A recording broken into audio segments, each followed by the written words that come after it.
بسم الله الرحمن الرحيم الحمد لله رب العالمين وأفضل الصلاة وأتم التسليم على سيدنا محمد وآله وصحبه أجمعين اللهم إنا نستهديك لأرشد أمرنا وزدنا علما ينفعنا وبعد.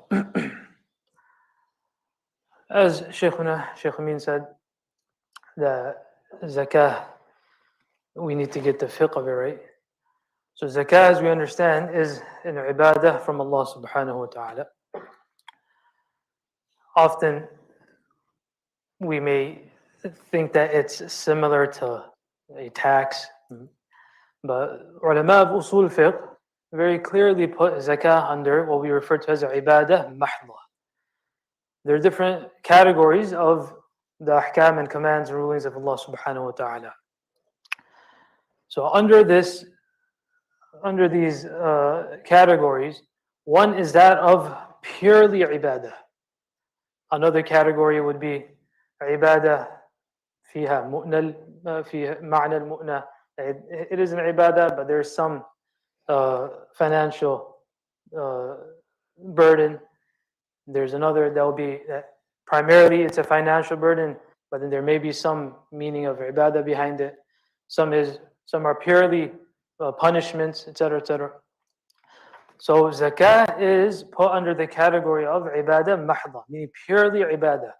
So salah, zakah, hajj, sawm are all grouped together. Just as we understand salah to be an ibadah, purely ibadah, has nothing to do with being a tax. It's not a tax on our time, for example. Or how we understand hajj to be a pure ibadah, how we understand sawm, that it's only for Allah subhanahu wa ta'ala. In this manner, zakah is also a pure ibadah. It is a financial ibadah. So the fact that it's financial, it has to do with money, it has to do with what we earn, doesn't change the fact that it's still ibadah. So why am I stressing on this? Because just as we understand that salah, I cannot pray it the way I want to pray it. Right? If I feel like I have more energy today, we'll pray 4 rakat of fajr, for example. That won't be accepted. Or if a person says, we'll change the sequence of it. So just as salah, how it's prayed is from Allah subhanahu wa ta'ala, from Rasul sallallahu alayhi wa sallam, like that the rules of zakah are also from Allah and His Rasul. So therefore, a person must be very meticulous in number one, learning and understanding the fiqh of zakah, and obviously thereafter practicing it when we are fulfilling and discharging our zakah. With that, inshallah, we will go throughout the presentation. Change this. What will be covered, inshallah, in this short presentation of ours, 45 minutes or so that we have. Well, number one, go through the definition of zakah. What does zakah exactly mean when we're giving it? Number two, many of us obviously have understood and heard the word nisab, that it's a threshold, a minimum amount, but there are types of nisab, for example. For example, someone has animals, and then how do you give zakat on that? We won't be covering on animals. If someone does have animals, then inshallah we could cater for that as well. Or the next one, the recipients of zakah. Right? So the big issue, often organizations come and they say, give us your zakah. Can you give it to this organization or not? Where are they using it?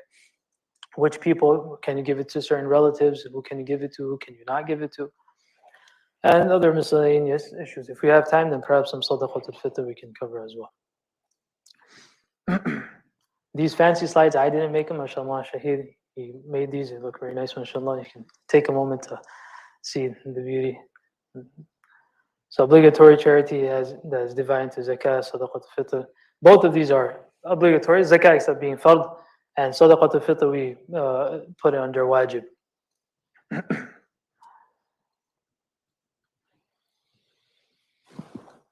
Move those slides. Oh, the slides I think are being updated.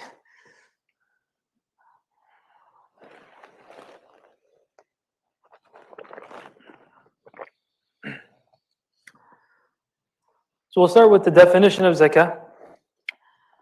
Zakah is an obligatory charity that is due upon every Muslim adult.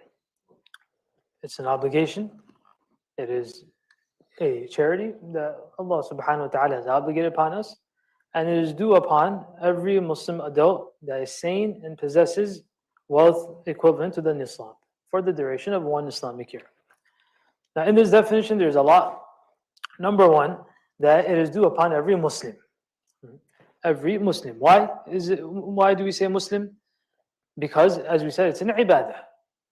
So, for example, if someone is in an Islamic country, then they will not be required. The state won't come and say that, hey, did you pay your zakah for the year or not?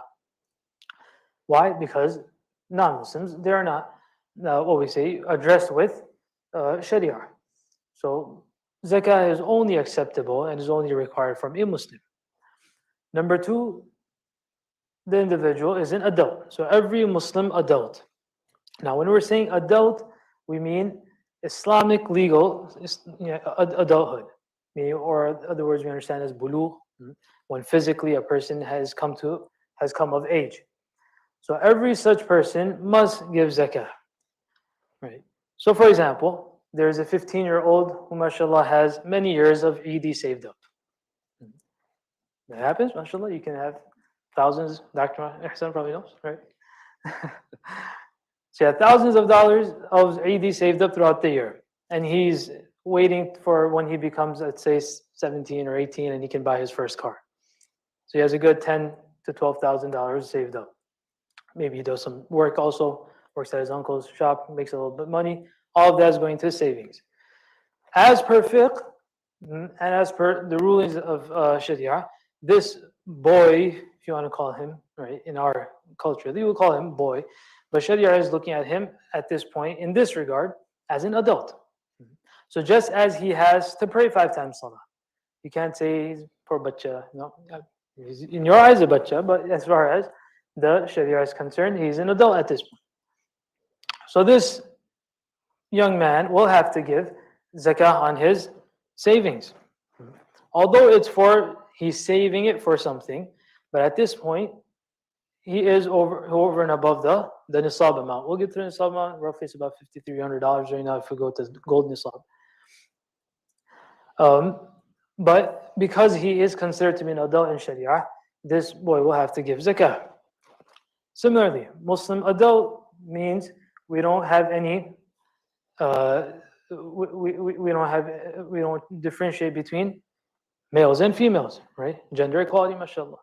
So everyone has to give zakah. The male has to give zakah.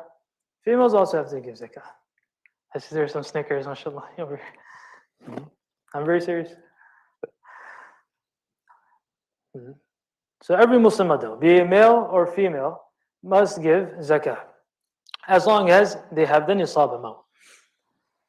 Now, the question is, can someone else give zakah on behalf of you? So yes, if you're able to convince, let's say, your parent, for example, this 15-year-old he's saying, look, I'm saving up for my car. Why don't you go ahead and give the zakah on him? So if you want, you could. Similarly, spouses. If the one spouse says, no, I need to hold on to this for whatever, why don't you go ahead and give zakah on behalf of me? Is it possible? Is it permissible? Yes. That can be done. Best is that each individual, again, that's why we premise this, that what is zakah? It's not a tax, right? What is zakah? It's an ibadah, right? I should want to do this ibadah. I want this, because we're saying zakah also comes from, one root that we say zakah comes from is purification, tazkiyah, right? We've all heard the word tazkiyah. So zakah purifies our wealth. Not if someone else gives it, that's also a form of purification. We're not saying it won't be purified. But the idea is that I want to willingly, happily do this ibadah for the sake of Allah subhanahu wa ta'ala. So that should be there. But again, since we're discussing the fiqh of it, the fiqh of it would demand that if someone else does give zakah on behalf of you, then it will be fulfilled. Upon the Muslim adult that is sane. Anyone who does not have sanity, they are not mukallaf, as we say, they're not responsible, of any rulings of Sharia. Often this happens that at a certain age, a person, for example, has dementia. So they may have had many savings, right? Or something happens and now they may not be very old, but maybe in their 60s, 70s, or even after that. So they have plenty of savings. Does the family have to give zakah on behalf of this person?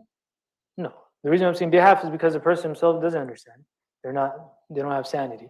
So does the son, does the daughter, the spouse, do they have to say that, okay, this is our family member's savings, it's well above the nisab, but because he or she is in dementia, they don't understand what's going on around them. Do we have to give zakah on their wealth?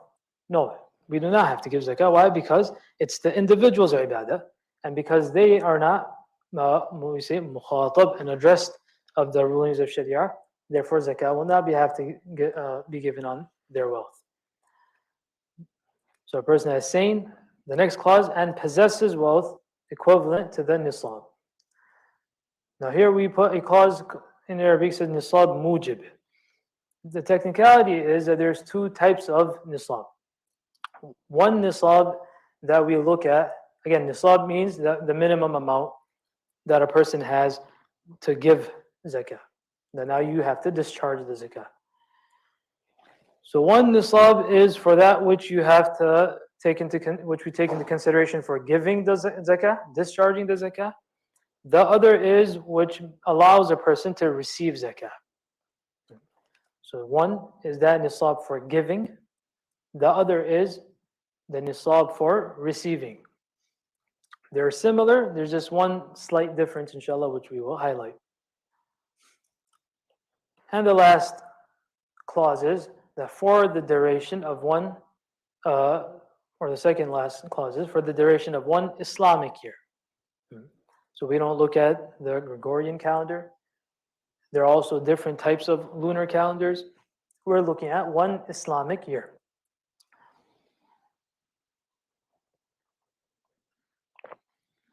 Before we move on, inshallah, clarify one point, which is often a point of misunderstanding.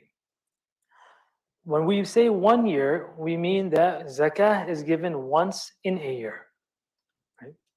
We say that zakah is given once a year.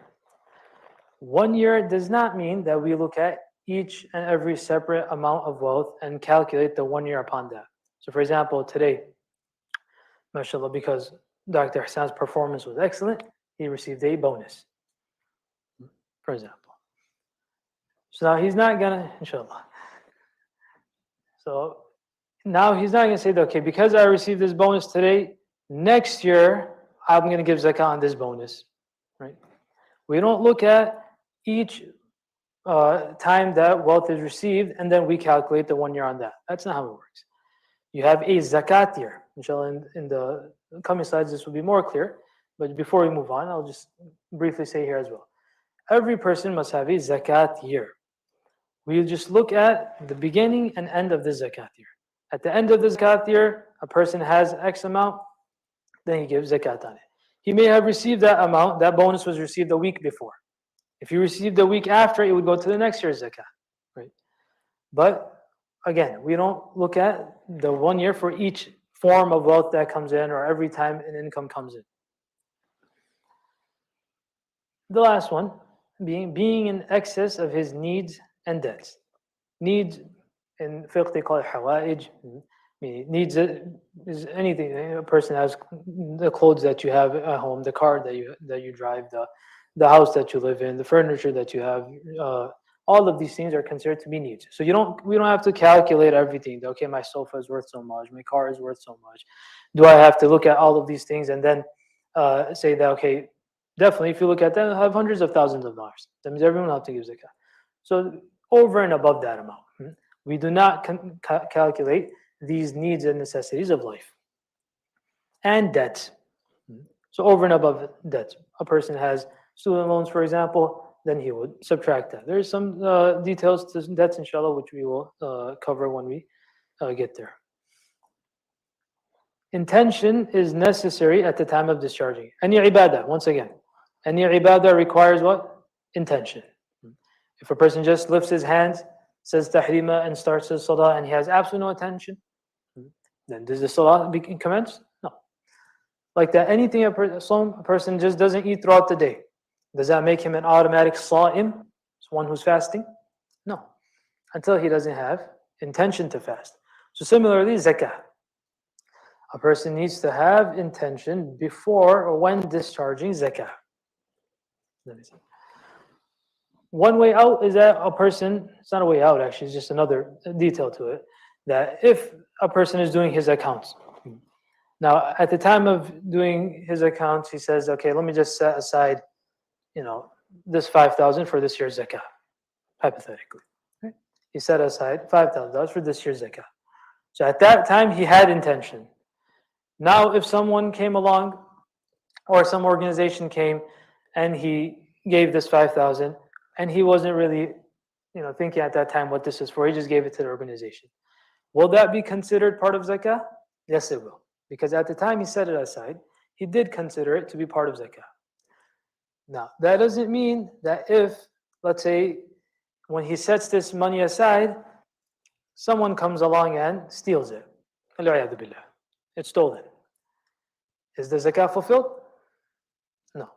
Right? So we won't say that he stole zakat money until it doesn't reach the hands of the one who is rightful for zakah. The zakah will not be fulfilled.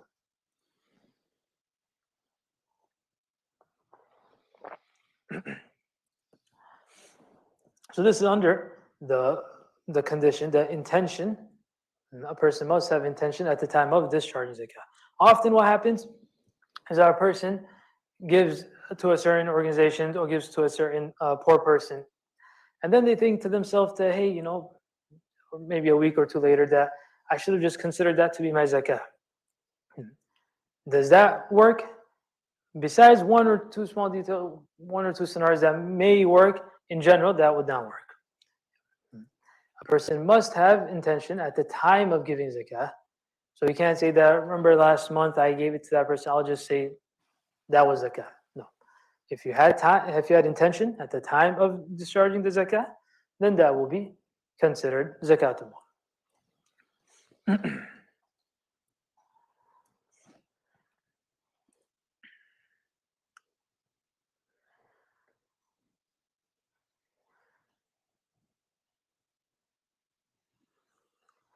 So as we mentioned, these are conditions relating to the one discharging zakah. It must be Muslim, it must be sane, adulthood.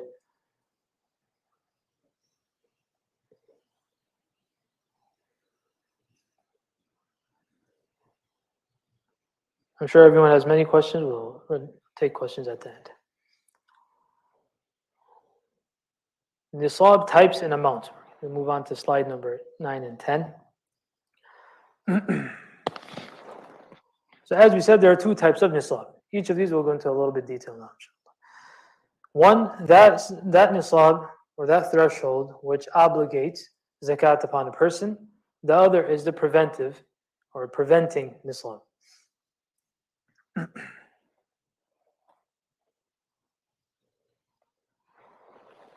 What type of wealth is considered in obligating zakah upon a person? This is slide number 12. Obligating nisab consists of wealth that legally increases. The idea is that, as we said, that zakah is an ibadah, right? So there are certain forms of wealth which Allah subhanahu wa ta'ala in His infinite hikmah has considered to be zakatable.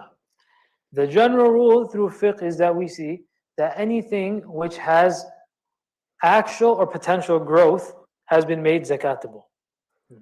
The fiqh behind zakah, why Allah subhanahu wa ta'ala has considered certain things to be zakatable and other things are not zakatable, is that things which have the ability to actually, in fiqh we call haqiqatan, numa haqiqi, or potential, hukmi. Whatever has hukmi or potential growth or actual growth, only those things have been deemed zakatable. Now that doesn't mean to say everything which is such is, but those things which are zakatable have these qualifications in them. For example, since we spoke about growth, so sheep, for example, someone is a sheep herder, so they have farm sheep, for example, or cattle, for example. So these are examples of actual growth, right? But that doesn't mean to say that every animal, for example, someone has rabbits, right? So there's no zakat on rabbits. We'll save Bugs Bunny for last. There's no zakat, for example, someone has cats. So he breeds cats. So there's no zakat on cats. So certain animals have been considered zakatable. And the other is forms of what we call currency. So gold and silver. Gold and silver and whatever we deal with as normal currency, fiat currency, dollars, pound, rand, etc. And things which are stock in trade for businessmen. Whatever is considered to be stock in trade, that will also be, because there is a growth there. Right? The idea in tijara and businesses that there is growth. So these, more or less, three things are what's considered to be zakatable.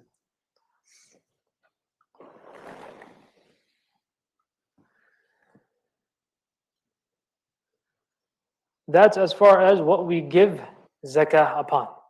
So if a person has these things, these categories, money and wealth from these categories, that is what he has to give zakah upon. Necessities over and above that.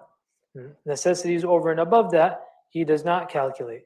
So for example, a person has, let's say he only has $2,000 in cash. If we're going with the gold nisab, which is about $5,300, then will he say that I do have $2,000 in cash, but let's say, for example, I have a laptop, right? Let's put on another $1,000. He said, then I have the latest phone, put on another $1,000. And then he says that I have, I don't know, some books or whatever it is, which all equate to another couple thousand.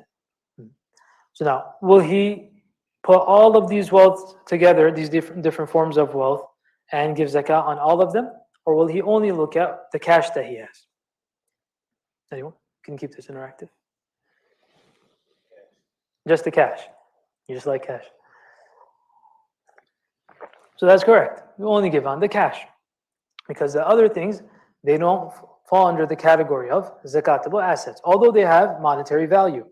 The laptop may be very valuable, the phone may be very valuable, but these things fall under what we call needs and necessities.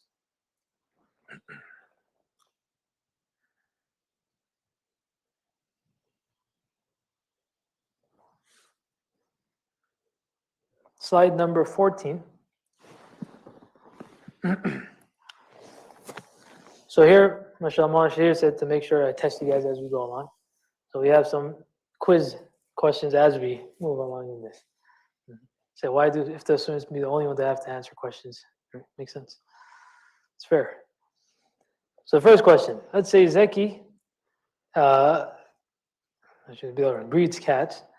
Does he discharge zakah on this? Can he receive zakah? So we haven't gone to the receive zakah part yet, so we'll just stick with does he have to discharge zakah, meaning on these cats. Will he have to discharge zakah on cats that he has? Let's say he has exotic cats. There's cats which are worth thousands of dollars. Does he have to give zakah on them or not? Anyone? No? He's not running a pet store. That's a very good way of putting it. Because what if we say he's running a pet store? How about that? Merchandise for sale, right? Except cat owners don't like if you call it merchandise. You have to refer to them as, politically correct about cats. Second question. Zeki is a farmer. Will he discharge zakah on his free grazing cows? Free grazing cows, do you discharge zakah on them or not? So we do. Those that have cows for breeding, then they do have to give zakah on them. Zeki has gold. Does he have to discharge zakah on this? Yes, he does. Right. Now, even if the gold, he only has gold. This is a common question. And often this comes from the ladies, right? That they say that, I mean, they'll say that I have no form of money, I just have, $20,000 in gold.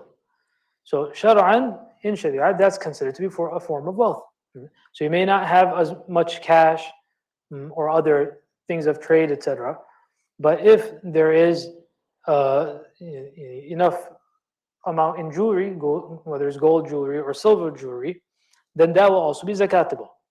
Other gems and pearls, diamonds, for example, or rubies, those are not zakatable. So now again, a person may ask or may wonder that, why is zakah on gold and why not on diamonds? So as we said, that in ibadat, certain things are specific. Why 3 rakats are for now? Again, ulama may mention some hikam, some wisdoms behind them. But again, the fiqh of that doesn't change. So no, there's no zakah on diamonds, even though a person may have a diamond which is far more expensive and far more valuable than the amount of gold that he has. But the gold is what is zakatable and not the diamond.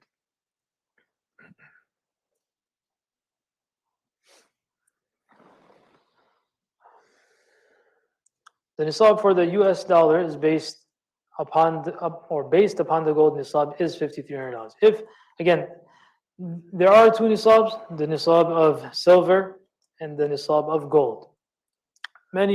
Classically, we were going for a long time with the nisab of silver because silver and gold, the fluctuation wasn't too far off. Today, because the value of silver has gone much lower, but between $300 to $400 would be the nisab right now. Looking at the practicality of that, to say that someone who has $300 to $400, are they zakat eligible or not? Do they have to give zakat on that? That also has an impact on, for example, udhiyah, qurbani. That if the animal itself is worth $200, $250, $300, then there goes your $300 savings. In light of that, many contemporary ulama have adopted the gold nisab now as the nisab that a person can give. Now that doesn't mean to say that you have to. Well, if for example, now between $300 to $400 and $5,300, there's a huge gap. So if someone has, let's say, $3,000 to $4,000, and they want to give zakah on it, that is fine. You should perhaps even take the silver nisab and pay 2.5% on that, which isn't much.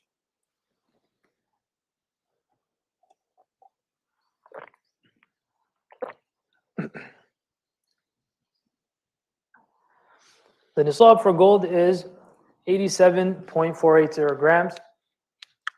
This is important when we're calculating gold, as it's going to come in any for that sake, gold or silver, as coming in point number 3. How do you calculate how much zakah is due upon your jewelry, for example?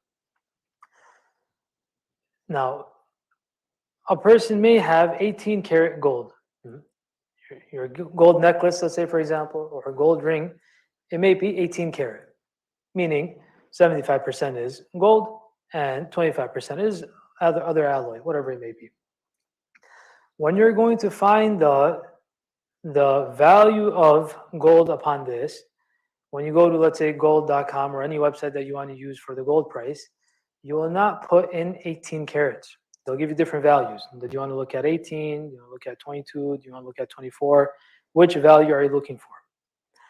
As far as, again, the ahkam of zakah are concerned, anything 12 karat and above, anything 12 karat and above is considered to be fully gold, right? So, for example, you have 4 grams of gold, or let's say the piece of jewelry is 4 grams. Okay, 3 grams is gold, and 1 gram is any other alloy. That would be 18 karat, 75%, 25. So if you're going to look at the value based on this website and you go to 18 karat, let's say that's the case, then they'll give you a different value. This is how much 18 karat is worth. But as far as calculating zakah is concerned, Once anything is 12 karat and above, the entire amount is looked at as if it is gold. Okay, so simply put, once you know the weight of the jewelry that you have, right? Taking out the diamond, for example, taking out if there's other gems that are with it, taking the weight of all of that out. Often jewelers, when they sell you a jewelry, they'll give you how much the weight is. If not, then you'd have to go to a jeweler. The Darul Iftāʿ will not be able to do that for you. We don't know how to do that, right? You'll have to go to a jeweler. They'll have to give you the weight of it. And then when you go on the website, for example, and you'll put in that I have X amount of grams, and you will click on 24 karat. Whatever value comes up on that, that's what a person gives 20.5% upon.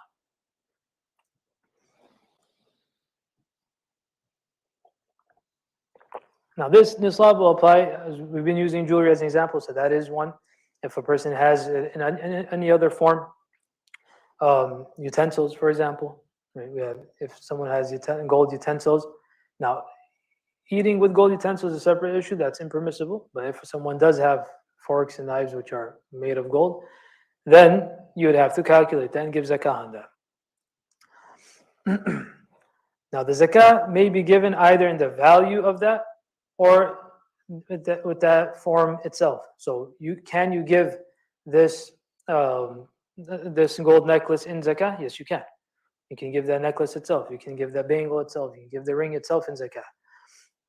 Or you can see the value of that. So if it equates to, let's say, a couple $1,000s, then you can give it in the form of dollars.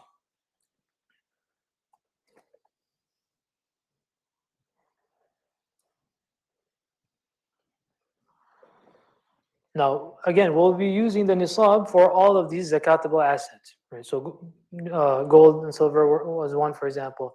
If you have different currencies, all of that will be taken into consideration as well. Merchandise, same thing. Merchandise will be appraised at the market price.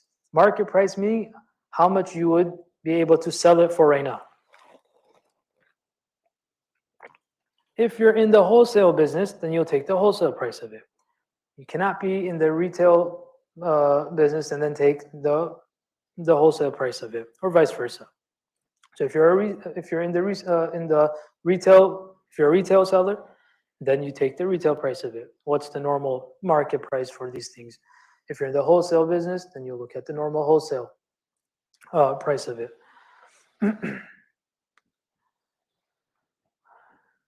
Similarly, dead stock. If there is dead stock, meaning you're unable to sell this for many years have passed on this merchandise of yours, but you are unable to sell it.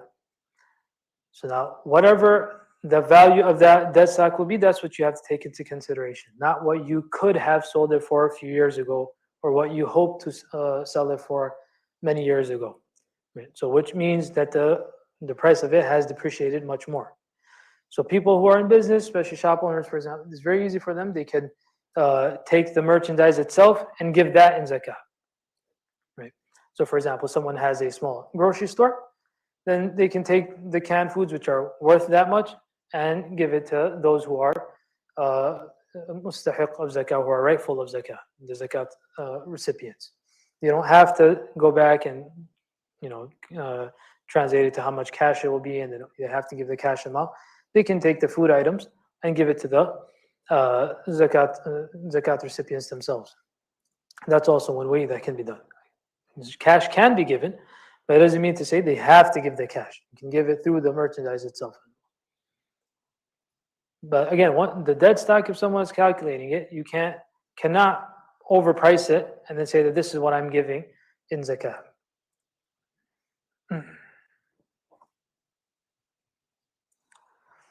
If one has multiple categories of currency or zakatable assets, let's put it as zakatable assets. So he has some gold. If you look at the gold itself, maybe he or she only has $500. Let's say silver, let's say another $1,000 worth of silver, then some more cash, and then some stock in trade. So if you look at each of these nisabs individually, right, or these zakatable assets individually, you wouldn't have to give zakah on it. Right, so the gold is only $500. You wouldn't have to give on it. Let's say if the silver is under 300, you wouldn't have to give zakah on it. The cash amount, that's also lesser than the nisab, or the stock and trade that in itself is lesser. All of these, if you look at them individually, then you would not have to give zakah on these. But if you put them all together, then they equate to, let's say, $5,300. Would you have to give zakah on this? Yes, you would. So if one has multiple categories of currency, of zakatable assets, gold, silver, fiat currency, merchandise, all of these will be added together, and we will give zakah on the total amount, 2.5 of the total. If it meets the nisab of 5,300, zakah will be obligatory. So question, Zaki has $10,000. Is zakat obligatory? And if so, how much? Anyone? Thumbs up? What does that mean? Yes, it is. And you would have to give zakat, 2.5% of the 10,000. Zaki has $5,000 in cash and $500 worth of gold. Is zakat obligatory? Yes. Why so? Because multiple categories, we add them up. What are some conditions for the nisab? We did briefly speak about this earlier in the beginning of the presentation. Inshallah, we'll discuss a little more about this. Number one, the nisab amount must exist on the first and last day of the Islamic lunar year, of the Islamic calendar, the first and the last day. Now, in fiqh, the zakat day starts on the first day a person received nisab, right? From the time he was baligh, from the time he was an adult in fiqh. Islamically, when he's considered to be an adult. The first time ever that person received his nisab amount. Now, in most cases, if not, let's say in most cases, a person will not remember this. Right? When was the first time that you received nisab amount? So we say that a person should set a zakat day. Now, often a person will choose a day in Ramadan, which is fine, the first of Ramadan, the last Ashar of Ramadan, whichever day a person wants to choose. That is the key date that a person must write and save and keep that with himself. Right? One zakat date, not a ballpark number. For sometime in the first week of zakat, I give my zakat, or sometime during the month of Ramadan. It may be discharged. Perhaps a person's zakat may be fulfilled. But again, as we said, because it's an ibadah, a person must be very meticulous about this. As we said, that if you are to receive some amount a week before your zakat date, you would have to add it. If you receive it the day after, you would not add it. So now this would really throw off the calculation. If you're looking at just vague numbers that sometime in this month I give it, or sometime during this quarter I give it. That's why we need to have one zakat day. Right? So first of Ramadan, for example, the 21st of Ramadan, for example, there should be one zakat day based on the Islamic calendar. Right? So we look at the first and last day. If your zakat day is set at the first of Ramadan, right? That this is when the day you'll be looking at. Then the only thing we look at is that next year, when it comes to the last day of Sha'ban, how much does a person have? Right? The month before Ramadan, you're in Sha'ban. So the last day of Sha'ban, how much does this person have? And how much is he going to give on it the next day? Does that make sense? What happens throughout the year? Money fluctuates. Sometimes it goes higher, sometimes it goes lower. That fluctuation, the increase, decrease, really doesn't matter, except in one case. The only case where it matters is if a person, al-'iyadu billah, goes completely bankrupt and all his money completely zeros. So if a person has nothing left, complete zero or negatives or whatever, then the next time he receives nisab, then his zakat year will restart from that day. So that would be easier for most people if that ever happened to someone, because now that they do know the rulings regarding zakat, they'll remember that time, that when did I receive the nisab amount, and then they should make a point of that. So as Shaykh Amin pointed out, that it's not specific to Ramadan. Zakat in Ramadan, it doesn't have to be with Ramadan. Rather, if a person actually knows and remembers that this is my zakat date, then that's the date that he'll have to go by. Now, it's a separate issue that he'll give some throughout the year, disperse it and give a little bit in Ramadan as well. But as far as calculation is concerned, if you actually know the zakat date, we had one recent question that came in. So it turned out that this person was a revert.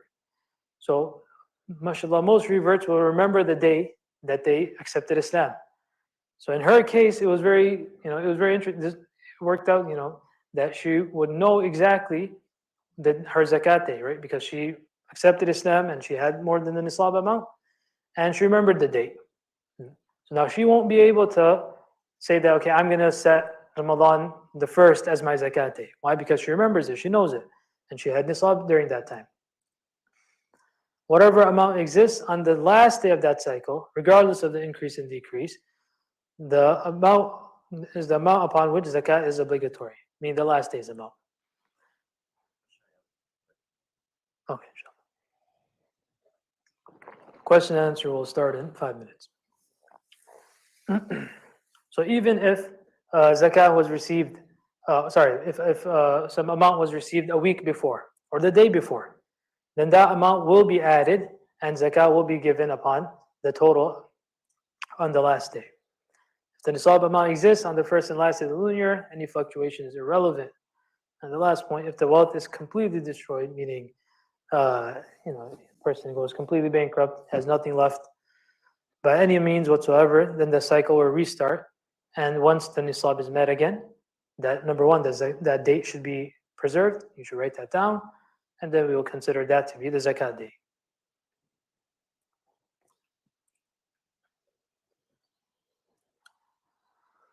Some common forms of needs. Number one, your residence, furniture, home essentials. So we'll look at these things, as we say in fiqh, ijmalan, in general. Meaning, let's say a person has $1 million house or a couple $1 million house. Now, someone may say, well, it's not a necessity for you to have $1 million house. But that's not how we look at it. You look at it as this is his residence, whether it's $1 million, whether it's 100,000, or whether it's $1 billion. The amount is not taken into consideration when you're calculating your zakah. Similarly, transportation. If a person has a $1,000 car and another person has a $100,000 car, none of these individuals will consider this to be when they're calculating their zakah. The numbers are not taken into consideration because transportation is a form of need. Doesn't matter how expensive that form of need is. Hypothetically, you can have a situation. That person lives in $1 million house and drives a $250,000 car, but he has, let's say, $2,000 of cash in hand. Does he give zakah? He wouldn't have to give zakah, right? Because fiqhan, the nisab hasn't been met, and these things are his necessities.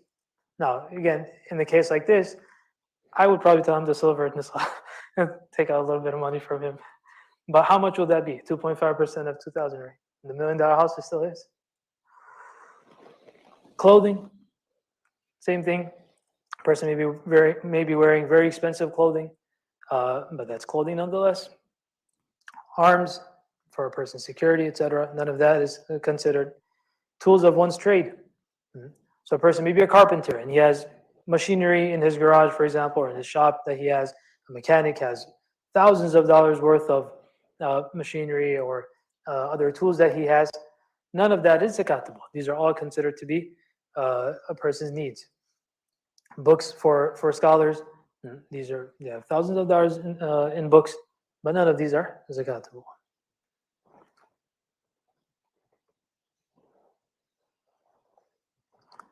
In general, debts are subtracted. If the remainder is less than the nisab amount, zakat will not be obligatory. There are two types of debt, which most contemporary ulama go with this position. All are not necessarily in agreement, but this, I think, is a fair fatwa for this purpose. Short and long-term debt, we'll consider anything to be a year and more to be a long-term debt.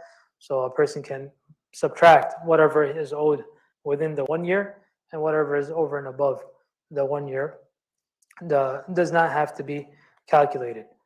Now, things such as student loans would not fall under long term because there is no term as such for it. It continues to increase, so student loans can be subtracted the entire amount of it. We'll try to go quickly through some of these, inshallah, so we can have time for question and answer. Zakat recipients. Zakat means a complete transfer of ownership. It cannot be given to non-believers or anyone who is your ascendant, meaning your father, your grandfather, and your father's father, the direct descendants. And similarly, direct descendants, your own offspring, your own daughter, your own son, and then their sons, etc. It can be given, for example, to cousins, to uncles, aunts, even brothers, or to any non-human entity, right? So you cannot give it to an institution for the institution itself, right? Institutions receiving on behalf of poor people, whether they be eligible students, for example, or whether they're just anyone else that they collect for, that's fine. So that's not called giving it to the organization itself. Right? The organization acts as we call as a proxy on behalf of the others, and then they discharge it to them. Poor persons, debtors, traveler who does not have access to money at home. We'll stop here, inshallah. We won't go to FAQs. We'll take whatever questions that have come that are over here. Inshallah, the format we'll try to observe is we'll take 2 questions from on-site over here, one from the males, one from the sisters, and then 2 questions after that from online, and then we'll go back and forth like this, inshallah, so everyone gets a chance. Yes.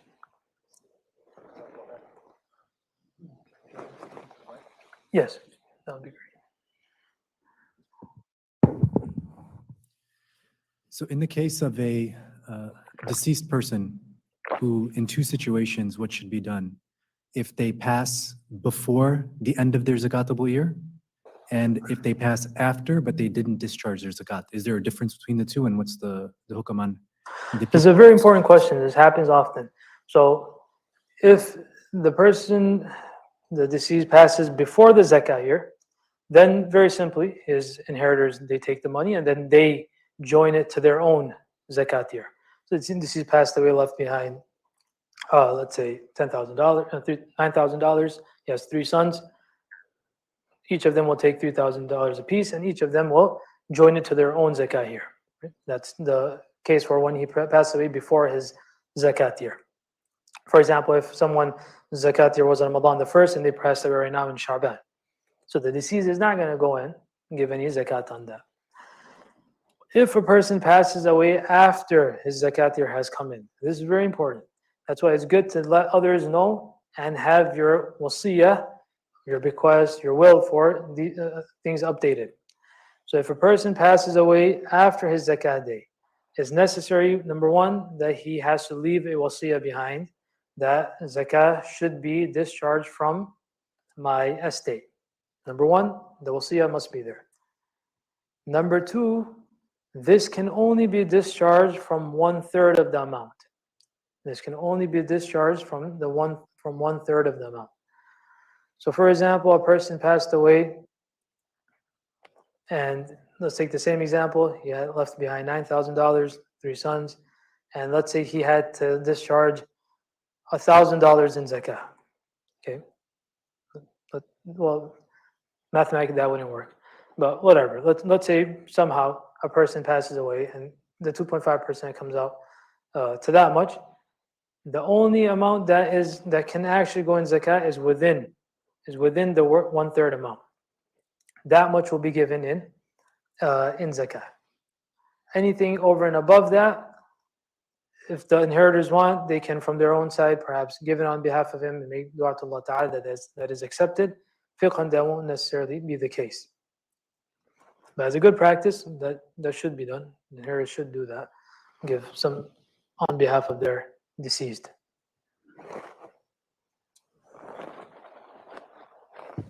Can we get, is there anyone in the sister side?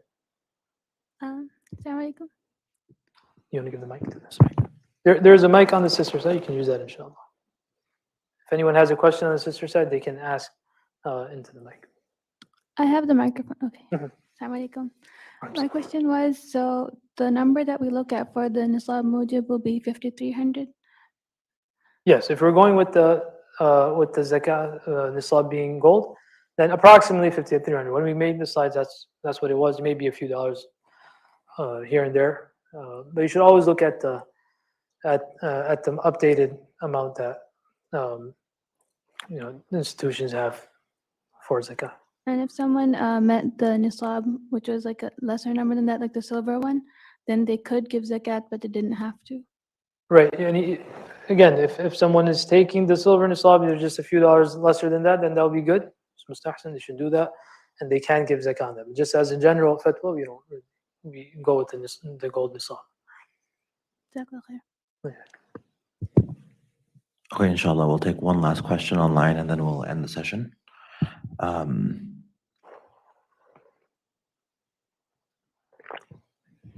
The last question is going to be, what if someone's money decreases / is lost significantly after Zakat is due, but before it is paid? Does that affect how much is due? Yeah. So there is a differentiation between Zakah being destroyed once it does become obligatory. That was it. In fiqh we call it istihlak versus halak. Halak meaning because of some natural cause, something happened and it's no longer there.